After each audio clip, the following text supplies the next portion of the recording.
ladies and gentlemen, welcome to your virus forecast, or not forecast, but update. Listen, guys, I've never seen anything so infectious in all my life as this thing. And basically, if the virus could talk, it's basically saying to the earth and the people, is saying, we can do this the easy way or we can do this the hard way. That's basically what it's saying, because it's so infectious that it's like, what I mean by that is, let's take a look at China, for instance.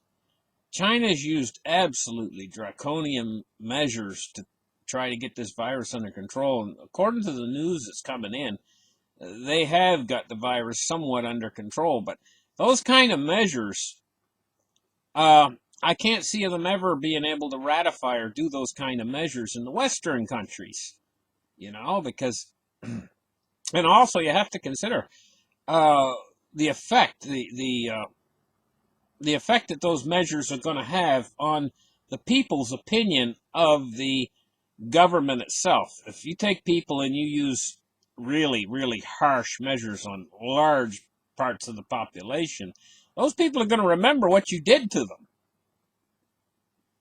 It's as simple as that. And they might put up with it, especially if they're under a totalitarian regime. But it's going to create a sort of a type of resentment, And now, would all of that work anyway? Because here's the thing. Say they eradicate it in China, and they root it all out and get rid of it through these draconian measures. Of some of the things that they're probably doing we don't see what they're doing, but I can imagine that you would be shocked. You'd be shocked what's going on over there. I've seen some hints in some of the film footage that's come out of China. Some hints at what might be going on over there. I'm not going to say for sure because some of these footage that I've seen is kind of unverified. But at any rate, say the Chinese, through overwhelmingly powerful methods, let's call it methods, they eradicate the virus in China. Well, the only way they're going to keep it out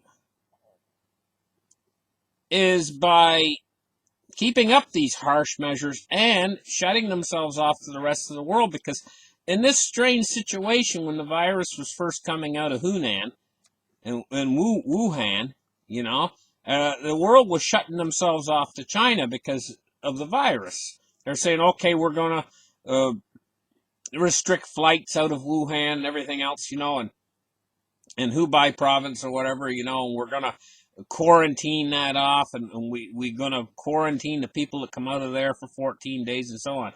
The rest of the world was kind of cutting that area of the world off because they're scared of the virus.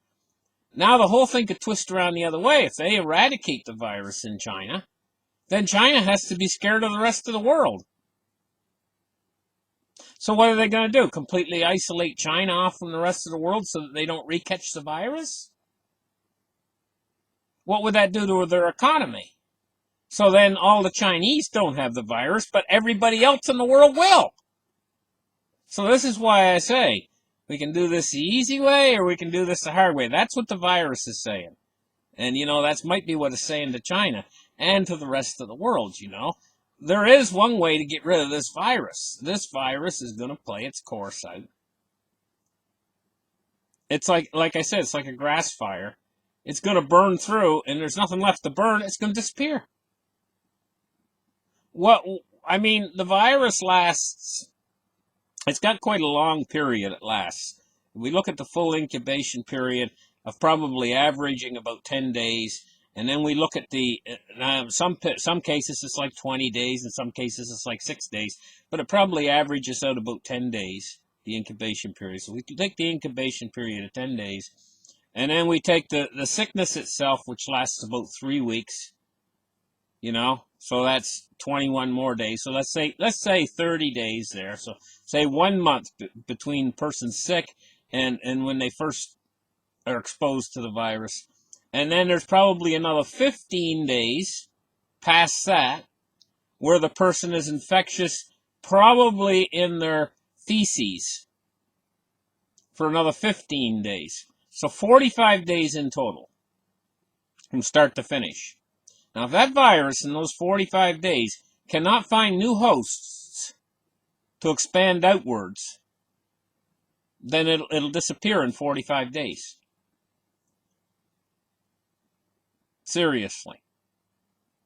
So what we're looking at is something that needs to move forward in order to survive.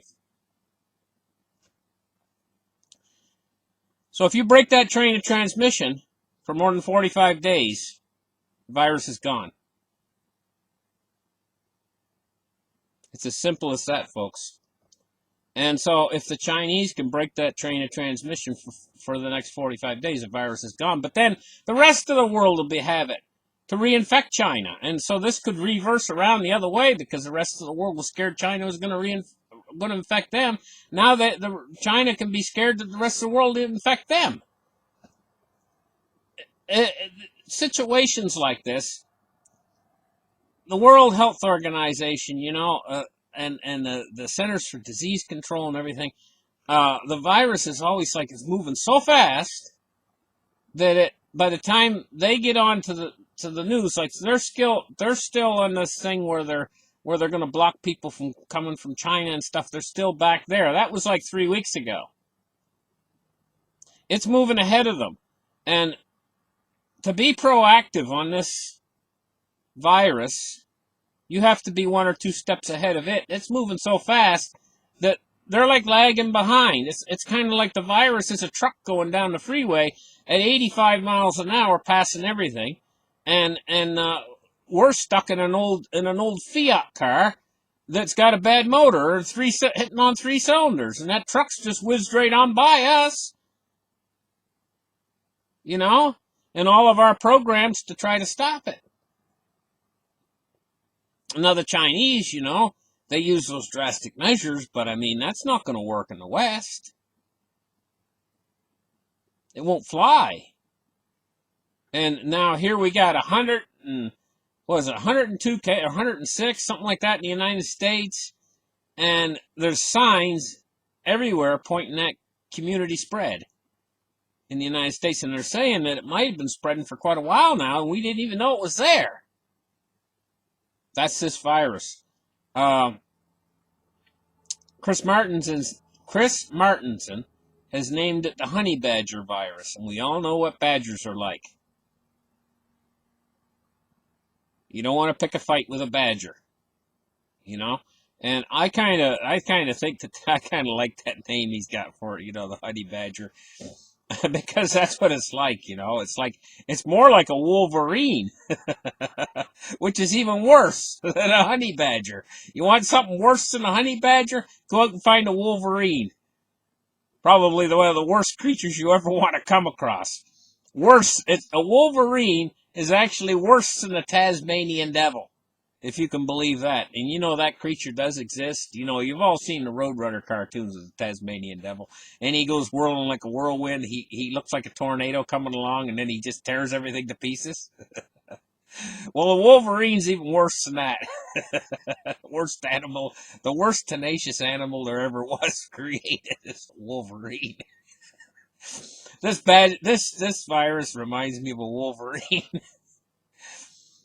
Anyway, I don't know. I tell you honestly, I don't know really if China's really got a handle on it or not, or maybe we don't know. We don't know what's happening in China right now. We don't know for sure. But I do know this.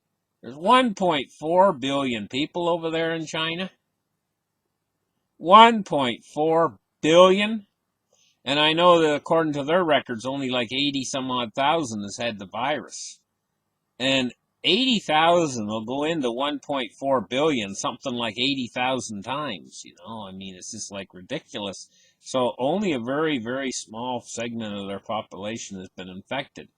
And actually, in truth, it's the same with the rest of the world. If you take a look at the United States, we got like 100 people, and look at the trouble it's causing. Like only 100 people has got it, And look at the trouble it's causing.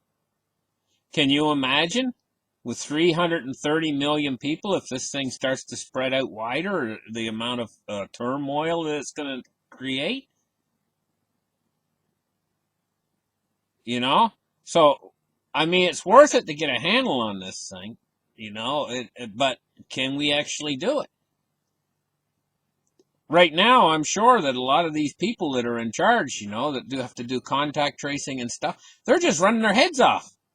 They're in their cars for speeding down the freeway, you know, as fast as the speed limit will allow, trying to get to find out who's got it next, to try to contact that person and contract tracing, and they're just probably doing everything they can to try to stem this off.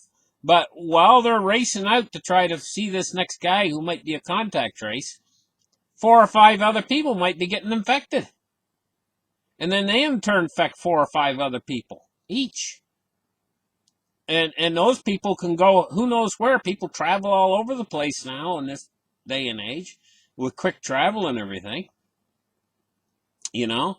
And so when you got something that's this contagious, I mean something that if you get closer than 2 meters to a person, which is roughly 7 feet, if you get closer to 7 feet to a person that's got this thing, you could get exposed to it. And you don't even have to touch them.